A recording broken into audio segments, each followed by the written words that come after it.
This is Brent with Lykins Motorsports. Just getting some things organized for some future builds, and I wanted to go over another build that I'm introducing. And it'll be a slow goer because I've got some parts coming that was with some very long lead times right now. But this new build is a 496. I think I told you in a couple of the videos past that I had about 7 or 8 496 FEs to do. And this is another 496. It's going to be an all aluminum engine in FE, consisting of, let's go through the list here, a Shelby aluminum block, the big bore, the 4375 bore. The crank is going to be a custom billet Bryant crankshaft, 4 1/4 stroke. Customer specified that he wanted a billet crank. The rods are going to be Cali's rods. We're going to do some diamond custom pistons. And the cool stuff, the parts that are making up the top end of the engine, we're going to be using some of the new FE Power cylinder heads that Jay Brown has designed and is having made right now. I've actually got several builds coming down the pipe using those heads, but I'm going to put up some flow numbers of what the heads do. So these are all new design cylinder heads, and they use a special intake manifold. And Jay has come up with several different intakes that you can use. He's got a cross ram EFI intake. He has kind of like a dual 4-barrel, almost a sheet metal style intake, and then like a tunnel wedge intake. And he's got quite a few options for whatever intake manifold that you would want to use or fit under your hood. My goal and my plan is to, the heads will be here probably next week.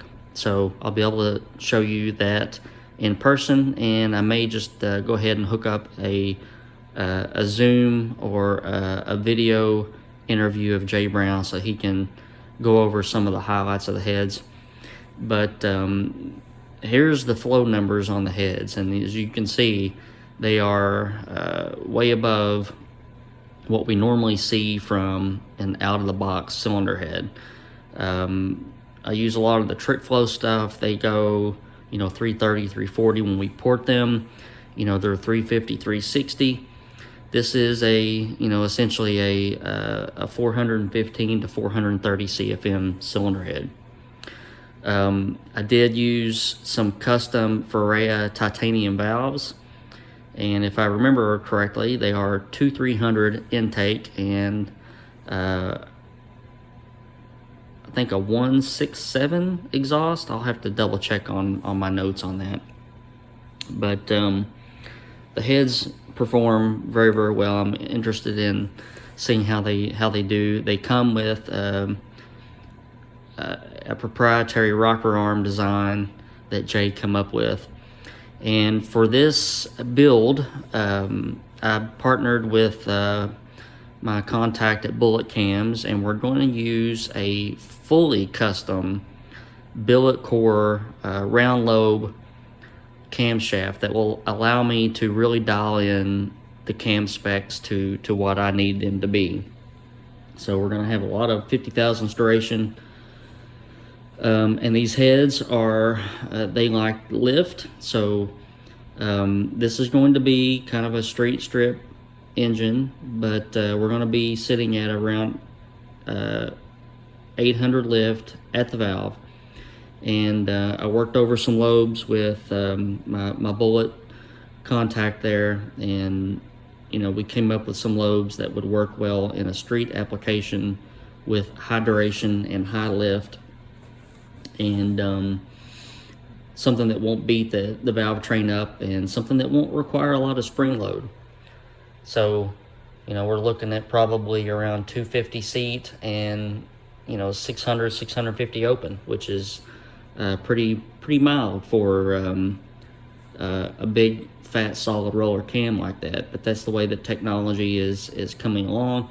I've already got some pack springs eyeballed for these heads, and they are just a small outside diameter, I think a 1475 outside diameter spring. So we're moving away from the 1600 and the 1625 springs and even the 1550 springs, and we're going to smaller springs and lighter retainers and just newer valve train styles as technology allows us to have that and to get these older engines into modern times.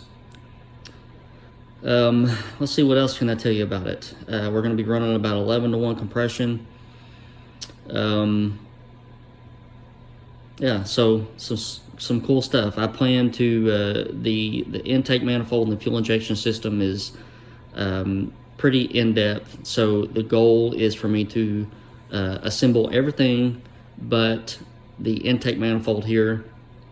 It will be a dry sump engine as well, and then get everything ready to go. I'm going to ship that up to Jay so that he can put his intake manifold on and wire it all up and plumb it up, and then he will dyno it there. So I expect some very large numbers. Oh, the camshaft, yeah, the totally billet core camshaft. Generally, when you open up advertised durations, as long as we need them to be for this type of engine. So we're looking at, just so you know, 50 thousandths durations of 275 and 290. And when you get durations that large, the overlap goes through the roof. And modern cylinder heads do not like tons of overlap. Okay, that's just a good way to push power out the exhaust pipe, so we don't want to do that. That totally custom billet core cam allows me to run very long lobe separation angles, 117, 118, 119, 120. So we're going to have a long lobe center cam to work with the heads, and it's going to be a very cool build. So we're just kind of chipping away at that. Hopefully, like I said, I'll have the cylinder heads in here next week for you to eyeball, and we're going to be doing a couple of different builds with those heads and those intakes, and got some different cam options that are opening up. So I'm just excited about new technology and new things to try and do. So yeah, good stuff coming up. Make sure you hit that subscribe button so that you don't miss it. I usually post a couple of videos per week, so it'd be easy to miss out on something real cool. That's going to be it for that, and like I said in my past video, hope you are staying warm and hope you have a good holiday weekend with your family. Take care.